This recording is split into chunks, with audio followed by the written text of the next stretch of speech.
Welcome back to the Defiant Spirit, and I am here in my virtual studio with my partner in Wealth 360, all things wealth and all things financial guru, Michael Feiner. What's happening, Mike?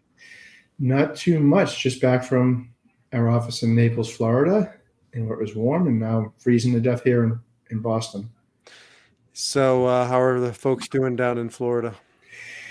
Surprisingly well. I mean, they're just amazingly upbeat. I actually gave a presentation at the Financial Planning Association on casualty tax losses. I know a subject that sounds a little bit mundane, but was very important to their particular circumstances. Certainly relevant, unfortunately. Very relevant. Very relevant. Um, yeah, I know you're kind of expanding your footprint even, more and more down into Florida. Is that true?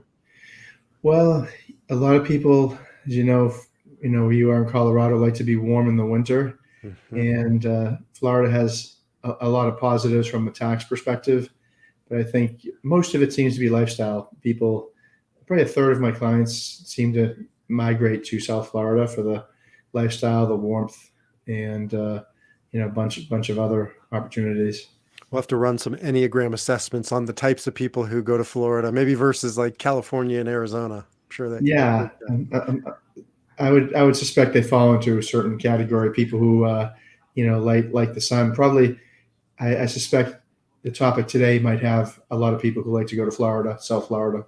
I think so. That's a good segue. So our topic today is exploring the Enneagram 3, the achiever, through the lens of wealth. And, as you've been following us, if you haven't, you can go back and listen to previous podcasts.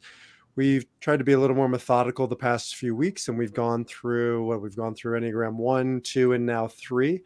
And I've been doing that also simultaneously without Michael to just kind of give more of an overview of each type. And then Michael and I have been jumping on and talking about the Wealth 360, which is our shared efforts, bringing his financial expertise together with my Enneagram expertise, and really seeing the Enneagram type through the lens of their particular style of wealth. And in this case, we are calling the Enneagram 3 the achiever, in our wealth system the growth investor. So why don't you tell us a little bit about the growth investor? Well, the growth investor is just like it sounds. The Enneagram 3 is, for lack of a better one word summary, is someone who is an achiever or someone who is ambitious. And that really correlates to a growth investor who is trying to get the most out of their money, probably in a risk adjusted way, though, not completely speculative per se, but Mhm. in a logical, aggressive way. So Enneagram 3 is probably the highest earner of all the Enneagram types. I've done quite a bit of research on this. And I would say, from what I've confined, Enneagram 3, the achiever, and Enneagram 8, the challenger, are probably the two highest earners. But 3, I think, really surpasses them not because necessarily they are so much more money driven, nearly as much as in our society, we tend to benchmark success around financial wealth. And if you're out there succeeding, and in our culture, that means probably climbing various ladders, including the corporate ladder or some type of business ladder, you're going to be climbing towards wealth. And so threes, eights, and sevens to a little bit lesser degree, but still, I would say those are the top 3 earners. And those are probably the top 3 motivated by money. And 3 is the very, very top. Does that sound right? It does. I mean, especially with some of the investors and people that you've explained, that are threes. But I myself, as you've tested me, am a 3, so I can relate to it. They tend to be personalities that are driven by our capitalistic system Mhm. in many ways, and are attracted to the system that we have of reward through specific financial result, financial compensation in many ways. That they intrinsically work towards that sometimes more than other rewards. Well, that's just, I think, because our society values that. There's an old joke, and I won't go through the whole joke, but about a young guy who drops out of medical school and calls his parents and says, "I'm in an ashram in India, and I reject your Western ways. You're so competitive. You're so aggressive. You're all about getting ahead." And they say, "Please, son, come home." And he says, "I can't come home now. I'm number two in the ashram." And the guru says, "If I stick around, I can soon be number one." Right? And so we can turn any system That's right. into a climbing culture. So, you just take your Enneagram 3-ness and you apply it to, well, the ashram, or to, being the most spiritual or whatever. And again, in our Western and most of the world now, we really revere climbing the ladder of success defined by how much money you got in the bank, what's your financial portfolio look like, or even, confusing the terms worth and self-worth, because they get conflated in our society. Not bad, not good, just is. But threes know how to climb.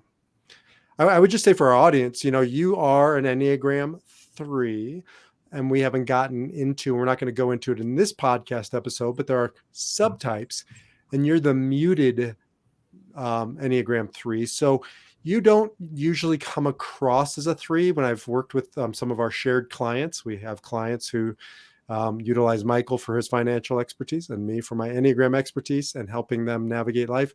And so they're always a little surprised that you're a 3, except for the way you dress. You do dress like a 3.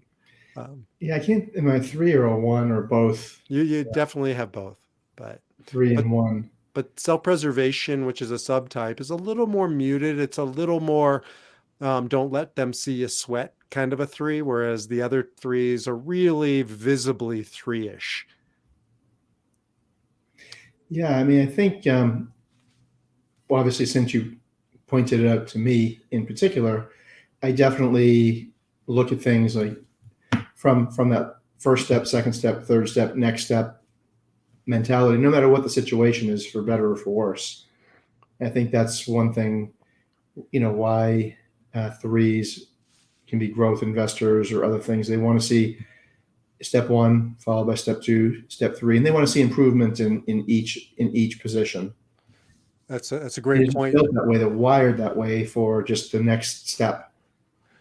So threes are really all about efficiency, right? And which is interesting, because this is where they get themselves into a little bit of trouble too, because they're part of a triad. There are 3 different triads of the emotional triad. And, threes tend not to strike people as emotional type. We all have emotions, but most threes I know don't lead with their emotions. And here's one reason why: because their emotions are not efficient. Emotions tend to get in the way. And so they kind of have an ability to push emotions aside and bypass them to get to the head, to get to the action center, the gut. And so threes are really efficient driven. And I'm sure you said that, but I'm sure you see it not only in yourself, but in your 3-ish clients. Without question, um, emotions don't really produce profit per se. In fact, it's probably the opposite. The less emotional that you can be, the more logical you can analyze things, I suppose, and move to the next steps. In an investment perspective, that's the adage: leave your emotions out of it. So, it's an important ability, especially like right now in a very volatile market where it's up, it's down. And we talked about the Enneagram 1, the blue chip investor, and helping them zoom out to not see the day-to-day fluctuations, because it starts to make them nuts. Threes, I think, have a natural ability to zoom out. I think you've taught me a lot about how anxiety enters into the equation, for people and different enneagram types that have anxiety. And I can say that threes, at least for myself, I don't have anxiety in certain pressure situations for whatever reason. The stock market going crazy doesn't affect me like it affects other people, Mm-hmm. and it allows me to make clearer decisions as a result. That doesn't mean other things don't affect me, but in this particular case, when it comes to analytically looking at up down numbers, it doesn't affect me emotionally when the markets are going down. Not That's not 100% of the time. I mean, when the market was going down during the pandemic, it affects me, but certainly not in a magnified basis like it would a two, or maybe um, an eight, or other people. And I think that has, maybe that's why we can be good financial advisors or military leaders or other things. You can disconnect on certain things Mm-hmm. where emotions maybe aren't a benefit. Of course, that's why you always tell me I'm divorced and all the other things too, because he never lets me off with like, it's good. This is good. This is a good military thing. It's like, yeah, but that's why you're single, Mike. I'm like, come on.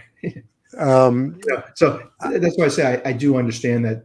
I don't look at emotions as negative, but there's times when having being less emotional can be probably serve one yeah, well, and there are I times when being less emotional serves one very badly. So it does go both ways. look. I want my surgeon. I want my my general. You. I want my financial planner. You to really check the emotions at the door Right. and not make the cut based on an emotional feeling. I feel like this is the right place to cut. So there are certain professions that lend themselves towards certain types, and I would argue that I don't think I have to argue. I don't have data, but I don't think I need data to know a disproportionate amount of threes are involved in finance in some way, shape, or form for the reasons you said.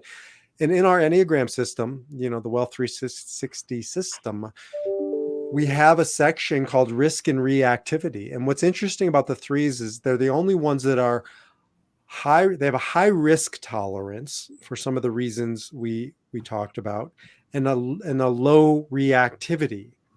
Um, and that's the only one, because like an eight, I have high risk tolerance as an Enneagram 8, the challenger, but I also have high reactivity. Hmm. And I'm wondering if, the more you've taught me, I feel like I'm beyond being a white belt, if you hear, certainly not a black belt, but it seems like threes can be, um, I know they're forward looking, but also highly enthusiastic. Mhm. And that enthusiasm can be a positive in a stock market or stressful situations. If you have natural um, enthusiasm toward something, it gives you Yeah. resilience. Yeah, threes are able to see the forest through the trees. They're able to kind of, have that large macro view of the world. They're able to subjugate, to mitigate their feelings. They're able to really check the reactivity and engage, not risky, but riskier behavior. And so all those things add up to, yeah, you're built for the battlefield. There isn't a close second other than eights, but eights are a little again more volatile or reactive. So I do think you see a lot of eights in the financial industry as well, but probably healthier eights. Whereas now, look, your favorite topic is when I also bust your chops about not only, You're not going to bring this up, are you? but not, I his, know. Come on. his favorite topic. Oh God, Drum roll, please. please. Here we go. Here we go. White collar criminals. Oh yeah, thanks a lot. Don't tell me that. Okay, all right. I know you're going to bring up Bertie Madoff, and they're all other Who threes, else but are we bringing up? Who are our favorite? Let's name our no, top no, five because favorite. nope. I'm gonna be an impolite three, and okay, because this is perfect timing.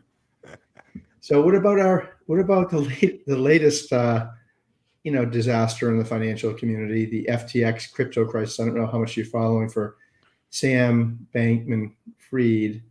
Um, I don't think he's a three per se, but he must have elements of three. I mean, he named a stadium after, he sponsored the Miami, I think the Dolphin Stadium, some other things. He doesn't necessarily come off maybe completely as a three, and I don't know how much you've been following this crypto crisis, I've but I think only minimally. it's it's interesting. He has some issues there, right? I don't know anything about him, and so now you've given me a homework assignment. But you know more than I do about him. But I would imagine crypto lends itself more towards the five, the investigator.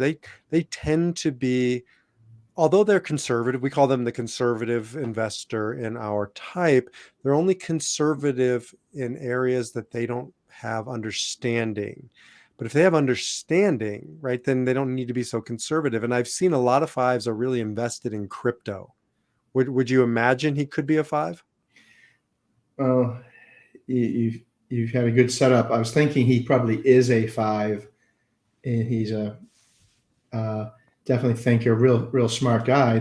And probably is a five, but I also suspect he's high in three only because he doesn't look like a five, but he's doing all the things that he's very image conscious, Uh-huh. and he's creating something around him that would probably not quite what it was made out to be. So I don't say threes exaggerate, but there's probably a lot of, I'm not going to go into the whether it was criminal or not criminal or that type of thing, but there's an exaggeration or overextension of his limits. So, but that's the thing about Madoff, your favorite topic, but also Elizabeth Holmes. Have you seen that documentary on Elizabeth Holmes? I Yeah. have, and they just cleaner versions of. He's a younger guy, Sam, Bankman-Fried, but get him in a Brooks Brothers suit and give him a haircut, and it's the same situation So in I was certain ways. watching that documentary. I can't remember what it's called. I can't remember where I watched it. Was it Hulu or somewhere? Maybe it was Hulu. Um, and I thought Elizabeth Holmes was a five because she almost had this like weird social affect. Mark Zuckerberg has that five thing going, right? Lots of fives do. It's they're better. They're better in their head than they are out in the world, and sometimes they don't even realize they're in their head or coming from their head, and people can't really connect with their heart. And so Elizabeth Holmes had this kind of disconnect too. But then she was a three, or she is a three, for the reasons you just named, because that image consciousness really kicks in, and that's when you could feel that she starts down the path of self-deceit, right? Lying. It didn't even start as lying to others. Like I think that a three can really start lying to themselves and fudging the truth long enough, and it just grows like a child's tail, right? You remember reading this to your kids, the monster that just keeps growing and growing because you're just Right. feeding it. Yeah. I think this, and I wonder about it because watching this crypto, debacle, and overextending it, I think it's maybe some threes. I don't know if it's just lying to themselves or they're just getting overconfidence because they feel that they're achieving whatever they set out to do. They have had success, and they overextend, that confidence. I don't know in this case, Yeah. but it's an interesting tool to look at. And you have to, if you have someone who's a three investor, you have to regulate them a little bit and mediate their, desires to invest in, crypto and other things. Because imagine that, right? You can make money in crypto for a long time. It ran hard until, I don't know, January, February this year before Humpty Dumpty fell off the wall. So that's, I think, the shadow side of the growth, right? And part of your work, we've created Wealth 360 to help financial planners and people in the financial industry to better understand their clients. And I think knowing that it's a growth investor, part of your work, right, is to help anchor them into smart growth, into long-term Right. growth, and not into expediency. And this is where three starts to get into trouble when they start choosing expediency over efficiency. Yeah, that's a great word. And I think you really hit the center of gravity with the expediency. I think that is the kryptonite for, as I see it, for the three. But Pay, that but that's the self-deceit. It isn't lie. Threes are not liars. It's they start telling themselves cutting the corner is actually good for the stakeholder. And it might be in the short term, but then it just starts, you look at like Enron, right? The collapse of these mega three corporations. They didn't start out as Ponzi schemes. I mean, they just started out as cutting corners and expediency growing out of control. And so, nothing starts out evil, and it just needs to be checked. And I think that's your work with three investors versus, like for instance, the six, which is a cross. If you look at the Enneagram, it's a cross from the three, and the six, the loyalist, they have the opposite problems. They need to take action and not be so thorough. Like there comes a time when it's ready, aim, fire, pull the trigger, not ready, aim, aim, aim, aim, aim, aim, aim. And so we look at these yin and yangs on the Enneagram, and your work as a financial planner is to almost do the opposite for each one. Mm. Well, that is very helpful, especially in volatile stock market Mm-hmm. times, where it brings out the best and worst of people. Because you started this whole program about, I remember when you first explained this to me, that it's about your core fear. Mm-hmm. And you get to your core fear when the stock market is getting hammered, right? Right. That's right. And so, it brings out the best and the worst. And your job is to help people find their center of balance. And usually there's a truth somewhere in the middle, and it's not going to these extremes on our Enneagram types, but coming back to the center. So what are some investment strategies we might suggest are Enneagram 3 strategies? As you mentioned, Enneagram threes, we call them the growth investors, but they're going to want a portfolio that is different than, say, the Enneagram one or blue chip investor. They may Mm-hmm. have a foundation in solid, for example, blue chip stocks and whatnot, but they're also going to want some novelty and some growth. And Mm-hmm. novelty and growth are going to be new ideas. They're going to be novel ideas. They're going to be different ideas. And crypto could be one of them. You just can't overinvest in it. So a three will be pleased to own crypto. They're going to be pleased to own biotech. They're going to be pleased to own marijuana. They're going to be pleased to own, electric vehicles, something new with the perception of the future, because they're very Mm-hmm. future oriented. The key is going to be to balance that, because not all new things are transmutable to profit or to growth, right? You can have the next electric car, but it may not be the next profitable electric car company. Yeah, I imagine threes got hit harder than most or they do hit harder the most when Nasdaq heavy portfolios, Yeah, right, get hit. right. NASDAQ tend to be the innovation slash growth newer companies. They're heavy in technology, heavy in biotech, stuff like that. I'm sure there are a disproportionate number of threes who are investing in cryptocurrency.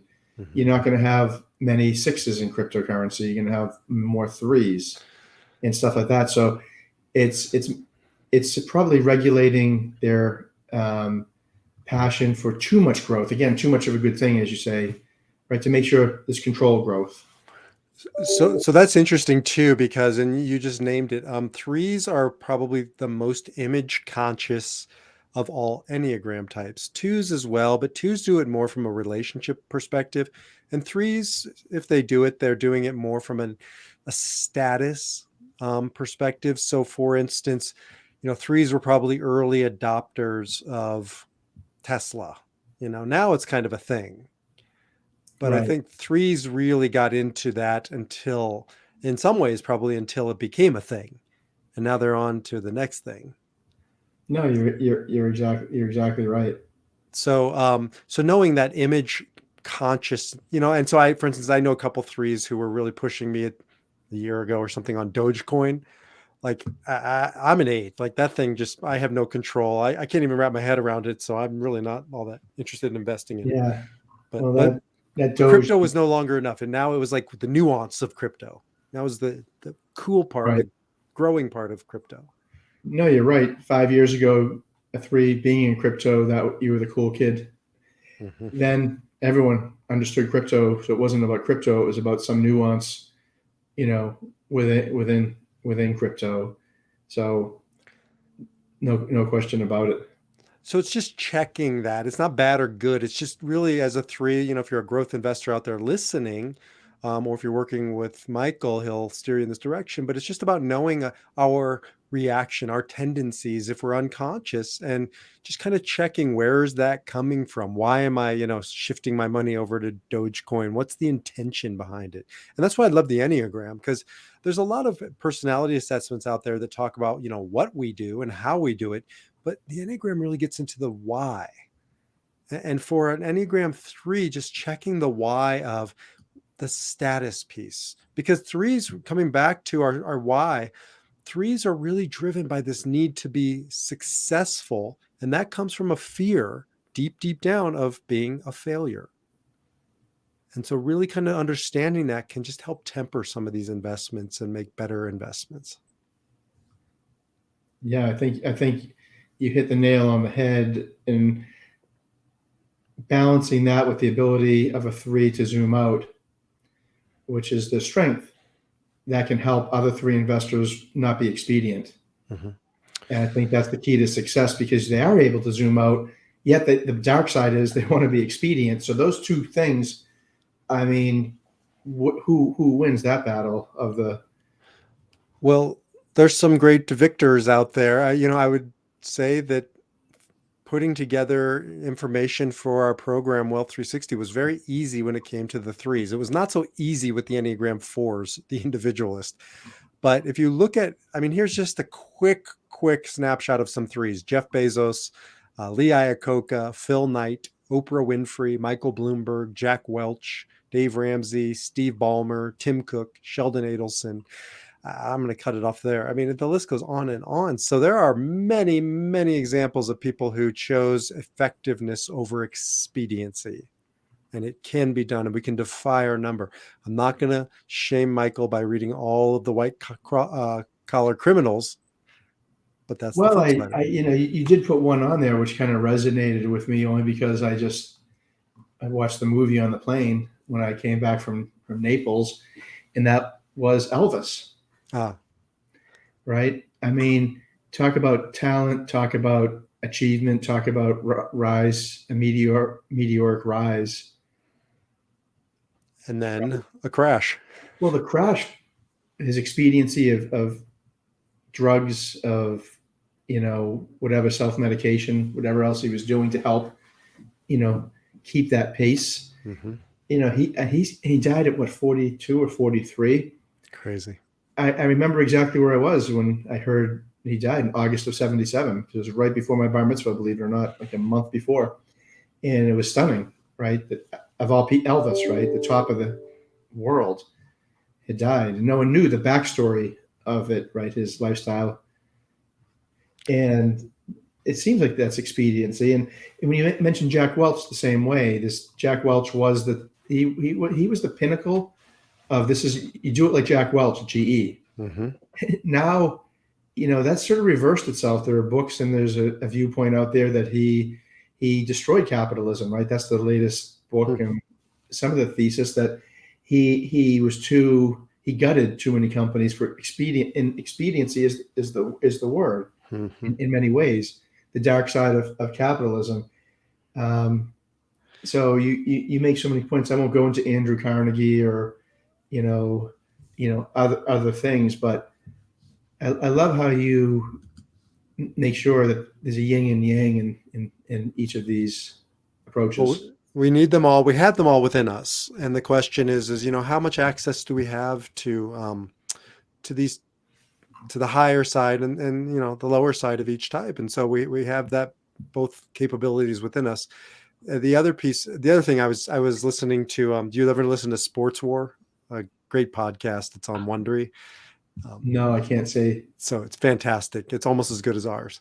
And I was just listening to Deion Sanders versus Jerry Rice and their Okay. ongoing battle. And Deion is actually, they're both quintessential threes, but very different types of threes.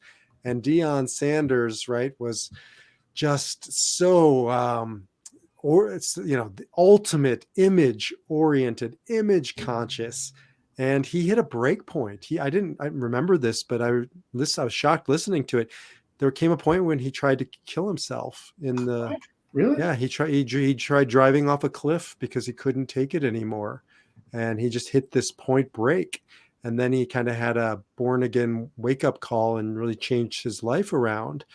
But we can access the higher side of our type, and we don't have to get to burnout and burn and gut companies and do a lot of damage. We can be proactive, and that's why we do this podcast, and that's why we're doing this work, to help people become proactive. Whatever your Enneagram core type is, it doesn't matter.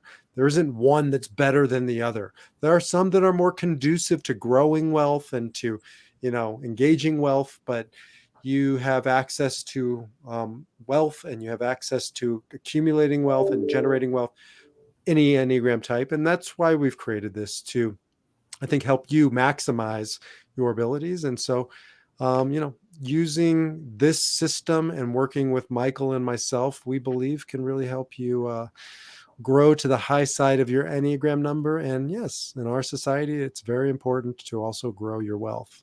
Any final thoughts about the Enneagram 3 before we wrap it up? I think you've helped me learn how to understand myself as a 3 and how I approach other 3s, but also how to, as a 3, to understand that there are other types of people who communicate differently and interpret things differently. And now I've changed some of my language and some of my approaches to understand that better, to customize things. And that's the big epiphany that I've had, that what you're the master of is changing the radio frequency, as we call it, to get on the other person's radio frequency so that they can understand the issues. Because we're dealing with highly intelligent people when we're dealing with investments, whatever the Enneagram is, but they still have to understand it and their frequency, their language, their mode of communication.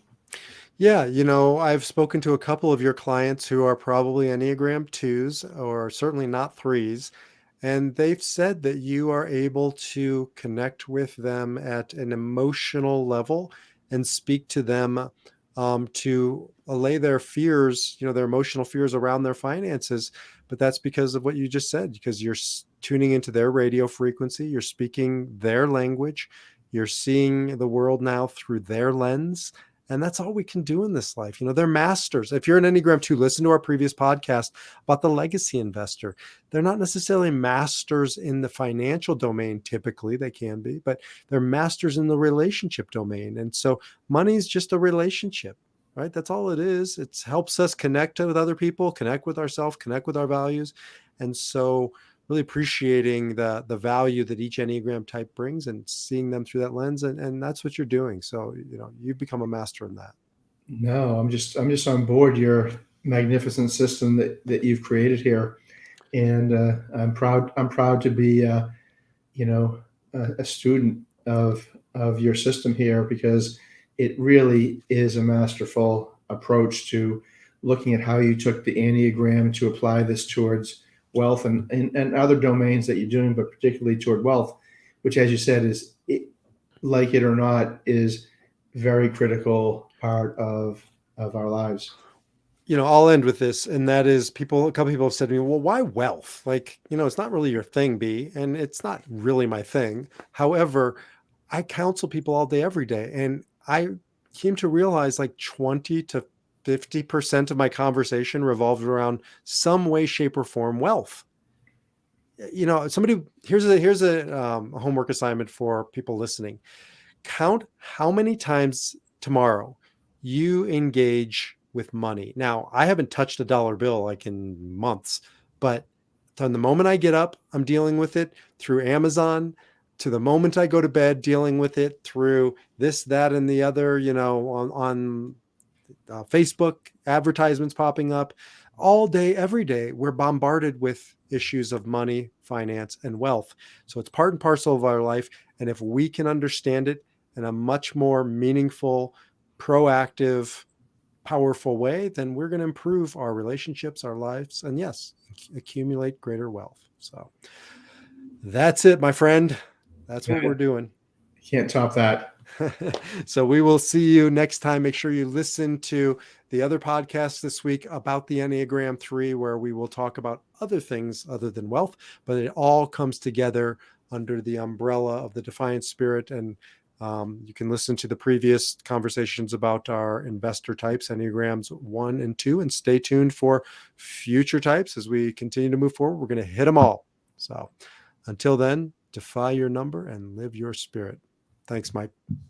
Thanks, B.